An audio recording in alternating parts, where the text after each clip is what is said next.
Welcome back. Today we're going to talk about adverbs. Adverbs answer questions like when, where, how much, how often, in what manner, and to what degree. They are often formed by adding ly to certain adjectives, but can take other forms such as here, there, now, often, seldom, never, barely, scarcely, or hardly. Adverbs can modify verbs, adjectives, prepositions, conjunctions, phrases, clauses, and also other adverbs. In I ate quickly, the adverb quickly modifies the verb ate, and in a wonderfully scrumptious meal, wonderfully modifies scrumptious, an adjective. In the birds flew right over the lake, right, an adverb, modifies over, a preposition. In the sentence, this is exactly where I found it, the adverb exact modifies the conjunction where. The phrase to the brink of madness is modified by the adverb practically. Similarly, the clause you forgot to check your references is modified by the adverb apparently. Finally, in the sentence, he speaks exceedingly well, the adverb exceedingly modifies the adverb well. Like adjectives, adverbs in English can be marked to indicate degree. Some fit a standard form, such as soon, sooner, and soonest, while others take an irregular form, as in badly, worse, and worst. Some adverbs cannot be marked to indicate degree, in the sense that something can't be found more or less rarely, or come more or less first. Adverbs that cannot be marked include now, then, first, finally, here, universally, eternally, singly, never, uniquely, always, generally, rarely, and perfectly. Words such as very, largely, quite, rather, somewhat, so, to, and extremely are called intensifiers, and while they don't act upon the actual meaning of a clause, they do emotionally enhance the words they modify.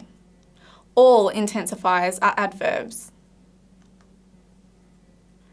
The placement of adverbs can completely alter the meaning of a sentence. For example, take the sentence, I only have eyes for you. The adverb only modifies the verb have. I'm saying that I have eyes for you, darling, and no one else. However, if I were to say, only I have eyes for you, the adverb only agrees with the pronoun I. And I'm telling you that you're so dreadful, no one else has eyes for you. Likewise, where the adverb nearly modifies the verb lost, understand we still have our camping equipment. But where nearly modifies all, we lost a substantial amount of camping equipment. Like adjectives, adverbs conform to a royal order when it comes to arranging them in a sequence. Adverbs are arranged in order of manner, place, frequency, time, and purpose. Consider the sentence, I meditate blissfully in my garden every afternoon at 4 p.m. to find inner peace.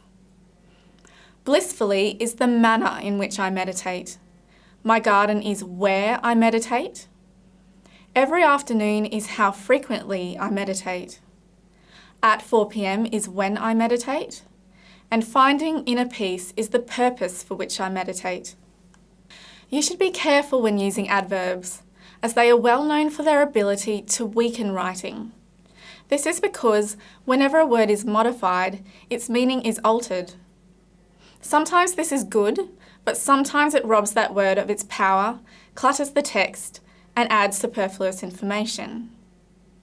Stephen King had this to say about adverbs in his book On Writing, a memoir of the craft. I believe the road to hell is paved with adverbs, and I will shout it from the rooftops. To put it another way, they're like dandelions. If you have one on your lawn, it looks pretty and unique. If you fail to root it out, however, you find 5 the next day. 50 the day after that, and then, my brothers and sisters, your lawn is totally, completely, and profligately covered with dandelions. By then you see them for the weeds they really are, but by then it's too late. To reiterate, adverbs, if not curtailed, clutter the page with uselessness, stifle the imagination, and hinder otherwise good words.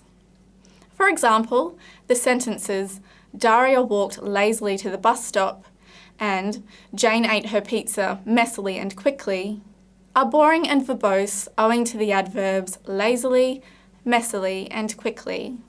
If we then described how Daria walks or how Jane eats using verbs, we end up with Daria slouched or Daria lumbered to the bus stop, and Jane guzzled or Jane ingurgitated her pizza.